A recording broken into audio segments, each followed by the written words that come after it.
মির্জাপুর গ্রামে রিমা তার মা সারদার সাথে থাকতো। সারদার একটা চুড়ির দোকান ছিল।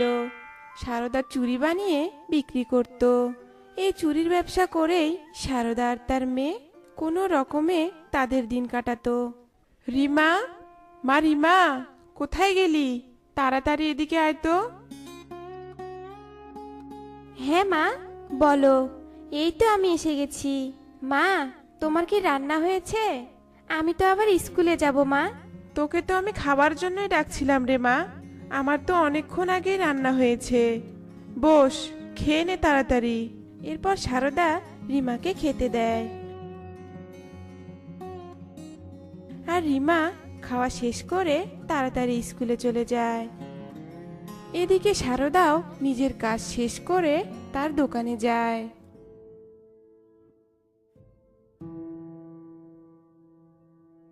আরে সারদা, দোকানে এসেছো তবে? আমি অবশ্য তোমার জন্য অপেক্ষা করছিলাম।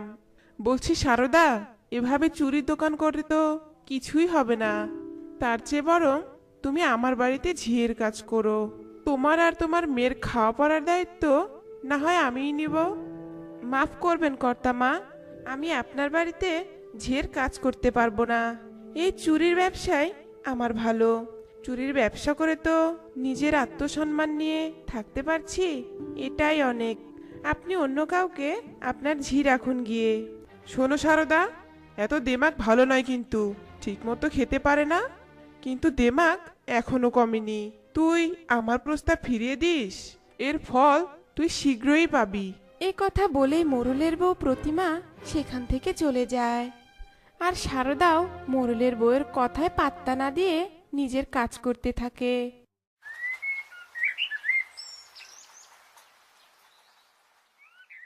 আর সারাদিন কাজ করে সারদা সন্ধ্যায় বাড়িতে আসে। আর মোরলের বউয়ের সব ঘটনা রিমাকে খুলে বলে।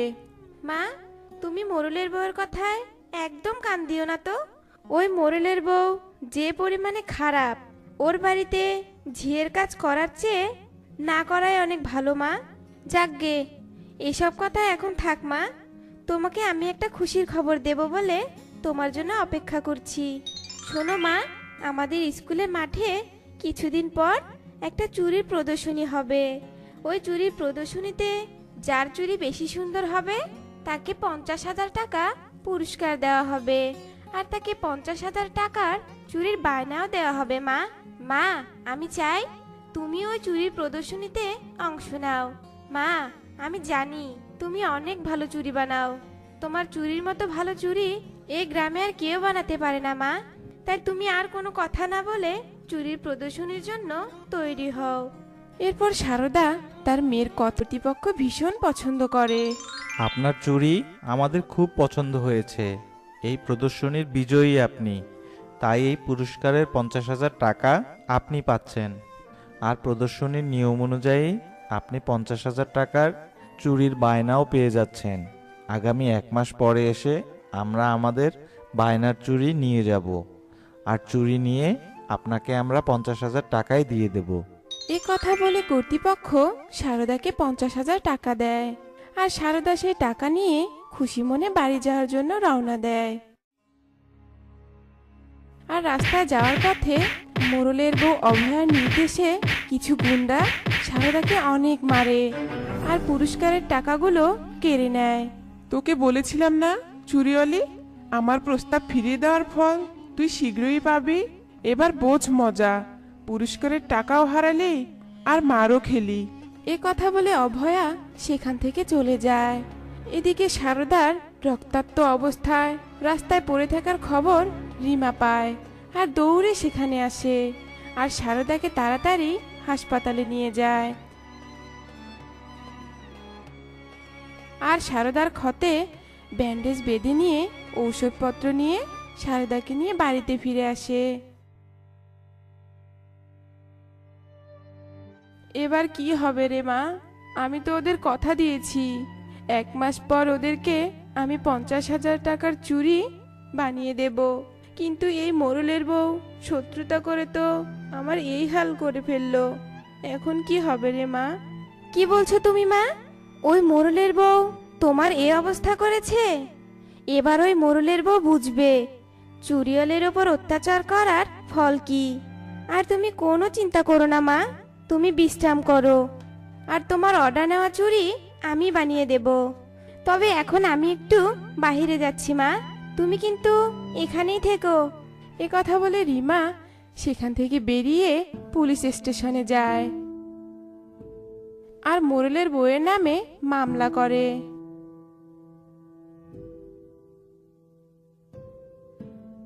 তারপর রিমা পুলিশ নিয়ে মোরেলের বউয়ের বাড়িতে যায় আর পুলিশ অভয়াকে অ্যারেস্ট করে। আপনি কি ভেবেছেন মোরলের বউ বলে গ্রামের সকলের মাথা কিনে নিয়েছেন নাকি? আপনার কথা যে না শুনবে তাকে আপনি এভাবে অসুস্থ বানিয়ে রাখবেন? কিন্তু এটা তো হতে পারে না। দেশে আইন আছে, আদালত আছে। এবার জেলে যান আর নিজেকে শুধরে নিয়ে আসেন। এরপর পুলিশ অভয়াকে কোনো কথা বলার সুযোগ না দিয়ে থানায় নিয়ে যায় আর রিমা খুশি মনে বাড়িতে ফিরে আসে।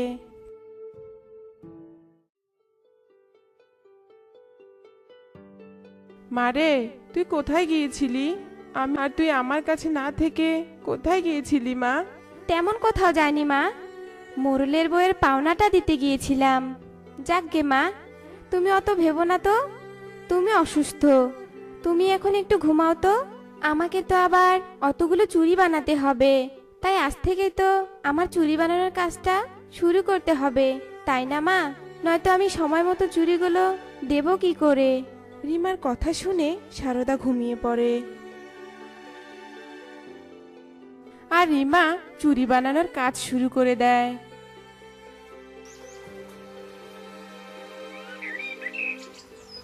এক মাস যাবৎ অনেক পরিশ্রম করে অনেক কষ্ট করে সব চুড়ি বানায় আর সময় মতো চুড়িগুলো দিয়েও দেয়। আমি খুব খুশি হয়েছি, তুমি একদম আমার পছন্দ মতো চুড়ি বানিয়েছো। এই নাও তোমার 50,000 টাকা। এই চুড়ি আমি বিদেশে পাঠাবো আর তোমাদের মতো প্রত্যন্ত গ্রাম অঞ্চলের চুড়িওয়ালাদের প্রতিভা সম্পর্কে দেশের বাইরের মানুষ জানতে পারবে। এরপর লোকটি চুড়িগুলো নিয়ে সেখান থেকে চলে যায় আর রিমা চুরির টাকা পেয়ে খুব খুশি হয়। পরিরাজ্যের সকল পরীরাই ভগবানের তৈরি সৌন্দর্যের সম্ভার। পরীদের সৌন্দর্য সত্যিই যেন প্রশংসার যোগ্য। কিন্তু এতগুলো সুন্দর পরীদের মাঝে পরীরানীর মেয়ে শঙ্খমালা ছিল টেকো। শঙ্খমালার মাথার একটা চুলও ছিল না, তাই পরিরাজ্যের পরীরা শঙ্খমালাকে টেকো পরী বলে ঠাট্টা করত। কিন্তু শঙ্খমালা এসব ঠাট্টা তামাশাকে মোটেও প্রশ্রয় দিত না।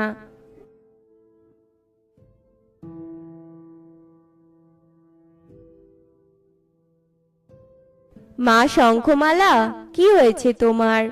তুমি এখানে এভাবে বসে আছো কেন? তোমার কি মন খারাপ নাকি মা? না মাতা, আমার কিছুই হয়নি। আর আমার মন খারাপ হতে যাবে কেন? আপনি ভুল ভাবছেন মাতা। শঙ্খমালা, তুমি আমার মেয়ে, তোমাকে বোঝার ক্ষমতা আমার আছে মা। আমি বুঝতে পেরেছি তোমাকে পরীরা টেকো পরী বলে দেখেই তোমার মন খারাপ।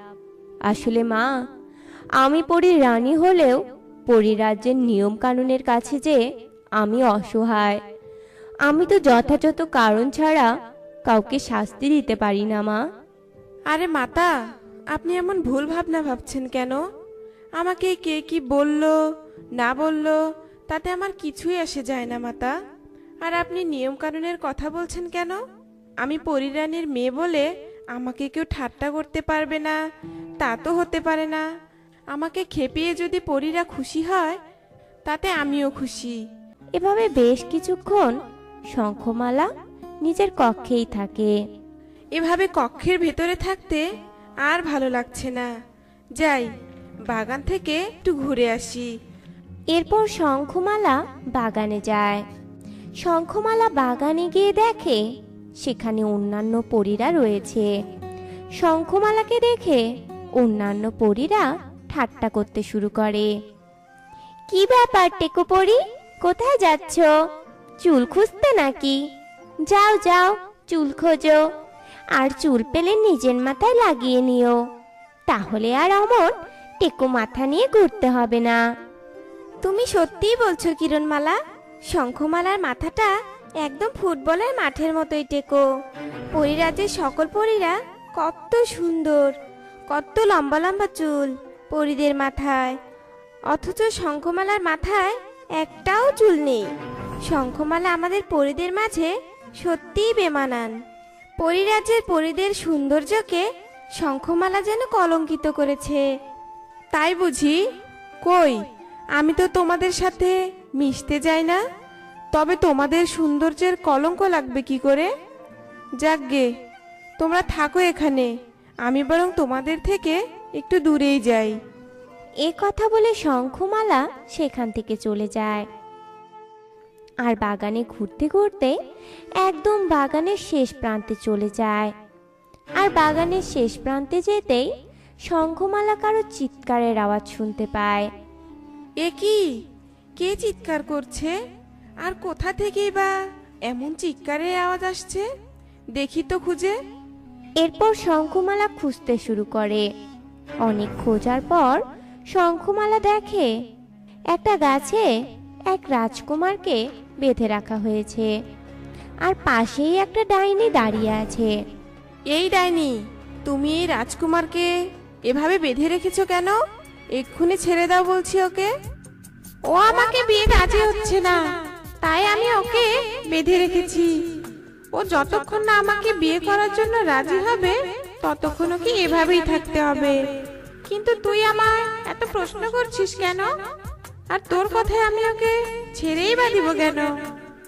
বুঝতে পেরেছি, সোজা কথায় কাজ হবে না, তোমার চরম শিক্ষা দিতে হবে। এ কথা বলে শঙ্খমালা জাদু করে আগুনের কুণ্ডলি বানিয়ে ডাইনির গায়ে ছুঁড়ে মারে, আর সে আগুনে পুড়েই ডাইনি মারা যায়। আর শঙ্খমালা রাজকুমারকে মুক্ত করে দেয়। কিন্তু শঙ্খমালা রাজকুমারকে কোনো কথা বলার সুযোগ না দিয়েই সেখান থেকে চলে আসে। এ কি মাতা, সব পরীরা এখানে কেন? বলছি কন্যা, সব পরীরাই মন দিয়ে শোনো। আজ বিলেতনগর রাজ্যের রাজকুমার বলরাম সিংহ পরিরাজ্যে আসছেন তার জীবনসঙ্গী নির্বাচন করার জন্য। বলরাম সিংহ তার পূর্বপুরুষদের নিয়ম অনুযায়ী পরিরাজ্যের পরীদের মধ্যে একজন পরীকে পছন্দ করে তার জীবনসঙ্গী হিসেবে নির্বাচন করবেন। তাই তোমরা সকল পরীরা গিয়ে তাড়াতাড়ি তৈরি হয়ে নাও, আর অতিথি কক্ষে রাজকুমারের জন্য অপেক্ষা করো। পরীরানীর কথা মতো পরীরা সকলে তাড়াতাড়ি গিয়ে সুন্দরভাবে সেজে গুজে অতিথি কক্ষে চলে যায়। শঙ্খমালা অন্য সব পরীদের মতো অতিথি কক্ষে যায়।